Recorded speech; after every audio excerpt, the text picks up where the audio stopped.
दोस्तों, इस तरह के क्वेश्चन को सॉल्व करने के लिए दो मेथड होते हैं अपने पास। एक है लॉगरिथम की हेल्प और दूसरा एक जनरल मेथड। मैं आपको अभी जनरल मेथड बताने वाला हूं।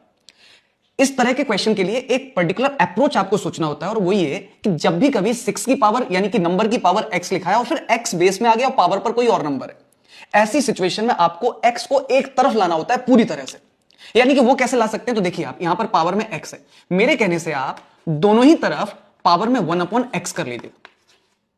तो जैसे ही आप करेंगे पावर में 1/x, तो ये x और ये x तो कैंसिल हो जाएगा। यूजिंग द प्रॉपर्टी पावर के ऊपर पावर होता है तो आपस में मल्टीप्लाई होते हैं, तो x और x कैंसिल होकर के ये तो रह गया 6।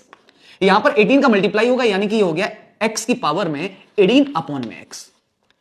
मेरा ऑब्जेक्टिव जो मैंने आपको शुरुआत में बताया था उसी पर रही है कि एक तरफ पूरी तरह से x को कुछ और नहीं दिखना चाहिए। तो आप मुझे बताओ यहां पर क्या दिख रहा है अपन को, 18 नहीं दिखना चाहिए। तो 18 ना दिखे उसके लिए तरीका क्या है, उसका तरीका यह कि दोनों तरफ आप पावर कर दीजिए 1/18, यानी कि यहां पर भी पावर कर लीजिए 1/18। और जब आप इधर देखेंगे तो 18 की पावर x है और इस पूरे की पावर आप 1/18 करेंगे। जब फिर से पावर के ऊपर पावर है तो मल्टीप्लाई होगा दोस्तों। यानी कि अब ये कहानी बची है x की पावर 1/x और ये कहानी हो गई 6 की पावर 1/18। मेरा पहला ऑब्जेक्टिव तो पूरा हो गया कि जो हर तरफ x आ चुका है। अब एक आखिरी बात, ऐसे क्वेश्चन को सॉल्व करने का एकमात्र तरीका है, अगर आप यहां तक पहुंच गए, जैसा यहां दिख रहा है बिल्कुल वैसा ही यहां दिखना चाहिए। मतलब अगर यहां स्टार है तो पावर में 1/* होना चाहिए। बट यहां पर प्रॉब्लम क्या है, यहां पर 6 लिखा है बट वहां पर लिखा हुआ है 18। अब आपको सोचना है कि आखिर 6 और 18 में ऐसा क्या खेल खेला जा सकता है। तो जरा वो कैसे सोच रहा हूं मैं, देखना जरा। मैंने क्या किया, मैंने 6 की पावर 1/18 लिखा है ना दोस्त, इस पर एक बार मैंने 2/2 कर लिया। ओ भाई ये क्या कर रहे हैं सर, आइए समझाते हैं। मैंने इस 2 को अंदर भेज दिया और इस 2 को भी अंदर भेजा, तो ये कहानी हो गई 6 की पावर, अगर आप समझ पाए 2 और उसकी होल पावर 1/36। कुछ लोग कहेंगे कि सर ये क्या कर दिया आपने, तो बाउंस हो गया। भाई आप समझो जरा, इसका और इसका आपस में मल्टीप्लाई होगा, तो जब मल्टीप्लाई होगा तो 2 पर 2 यहां पर, ये 36 मैंने यहां लिख दिया और वो जो 2 है वो अल्टीमेटली है तो पावर ही ना। अब आप जरा सोचिए, जब ये मल्टीप्लाई होगा तो ये बनेगा 2/36। अभी भी अगर इसका मल्टीप्लाई करोगे तो ये भी बचा है 2/36। बस खेल हो चुका है। नाउ 6 का square can be written as 36 की whole power 1/36 and this is x की पावर 1/x। अब आप यहां से देख लीजिए, कंपेयर करेंगे तो you will get x is equal to 36। आप चाहो तो x की वैल्यू यहां पुट करके आप कैलकुलेट करोगे तो will get the same answer and that's it. इस क्वेश्चन को करना ऑब्जेक्टिव नहीं था, इस क्वेश्चन को करते समय अप्रोच सिखाना वो मेरा ऑब्जेक्टिव था। राधे राधे। मेरा ऑब्जेक्टिव इस तरह के क्वेश्चन को सॉल्व कराना बिल्कुल नहीं है। मेरा ऑब्जेक्टिव है कि मैं आपकी अप्रोच डेवलप करा पाऊं।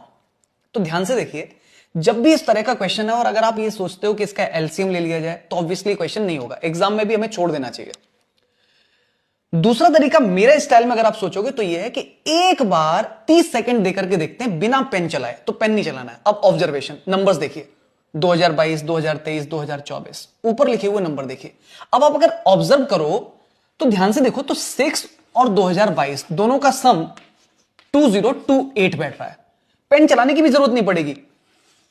इन दोनों का सम भी देखोगे तो यही बैठेगा, इन दोनों का सम भी बैठोगे तो यही बैठेगा। अब भाई नंबर्स दिए तो मैं क्या सोचूं, मैं यही सोच सकता था क्योंकि मेरे दिमाग में फटाफट आया कि यार इनको जोड़ा जा सकता है। ओके ठीक है। दूसरी चीज है कि राइट साइड पर लिखा हुआ है 3। अब यार इसका सम 3 हो तो बहुत सारे तरीके हो सकते हैं। हो सकता है इसकी वैल्यू 3 हो, इन दोनों की 0 हो जाए। हो सकता है इसकी वैल्यू 5 हो, इनकी कुछ और हो जाए। लेकिन एक तरीका यह भी है कि अगर ये 1, ये भी 1, ये भी 1 हो जाए तो भी 3 हो सकता है। तो जरा देखिए, हमने ऑब्जर्व किया कि इनका सम, इनका सम, इनका सम सबका 2028 आया। और अब कमाल की बात देखिए कि अगर मैं x की जगह 2028 रखता हूं तो देखोगे आप ये 2022 बन जाएगा, ये 1 बनेगा। यहां पर रखोगे x की जगह 2028 तो ये भी 1 बनेगा, ये भी 1 बनेगा। यानी कि बिना पेन चलाए ये हमें ऑटोमेटिक समझ आ गया कि भाई x की वैल्यू 2028 ही है and this is right answer. Traditional way इसका सॉल्व करने का ये हो सकता है कि आप इस 3 को लिखिए 1 + 1 + 1 और हर किसी को आप यहां पर ले आइए। जैसे यहां -1 कर दीजिए, यहां -1 कर दीजिए और यहां -1, तो ये हो जाएगा 0। बस अब क्या है, एलसीएम लेंगे आप। जैसे इधर एलसीएम लेंगे, इधर एलसीएम लेंगे, इधर एलसीएम लेंगे, सॉल्व करेंगे तो will get x is equal to 2028। मेरा ऑब्जेक्टिव था क्वेश्चन सॉल्व नहीं कराना है, आपके अंदर यह भाव डेवलप कराना है कि क्वेश्चन को देख करके सोचिए कि नंबर से खेलना कैसे है। Radhe Radhe. Infinite minus infinite क्या? कुछ बच्चे इसका आंसर बताते हैं कि सर 0 होगा आंसर। वहीं कुछ लोग कहते हैं कि इसका आंसर होगा इनडिटर्मिनेट। तो कुछ लोग कहते हैं कि इसका आंसर होगा अनडिफाइंड। ऐसे लोग जिन्होंने मैथ्स में काफी समय व्यतीत किया है उसको सीखने में, वो ये कहते हैं कि अगर आप पूछ रहे हो इनफाइनाइट माइनस इनफाइनाइट, तो ऐसा 11th क्लास के एक चैप्टर लिमिट्स के अंदर बनता है।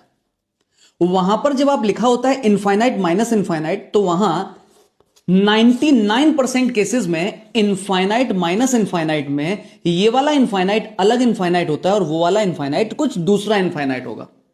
और सिंस वो दोनों ही इनफाइनाइट हैं, तो ये पता लगाना मुश्किल है कि कौन सा वाला इनफाइनाइट बड़ा और कौन सा छोटा होगा। ऐसी स्थिति में आंसर पॉजिटिव आएगा या नेगेटिव आएगा हम बता नहीं सकते, या जीरो आएगा, क्या होगा कुछ नहीं कह सकते। तो इसको हम बोलते हैं इनडिटर्मिनेट फॉर्म। और फिर इस फॉर्मेट के क्वेश्चन को सॉल्व करने के लिए कुछ आगे स्टेप्स किए जाते हैं।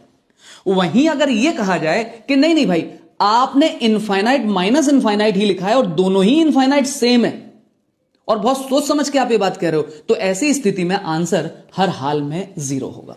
तो आपको ये पता होना चाहिए कि सही एक्सप्लेनेशन 4th स्टेप में। आप खुद को किस स्टेप पर काउंट करते हैं, एक बार कमेंट सेक्शन में बताइए।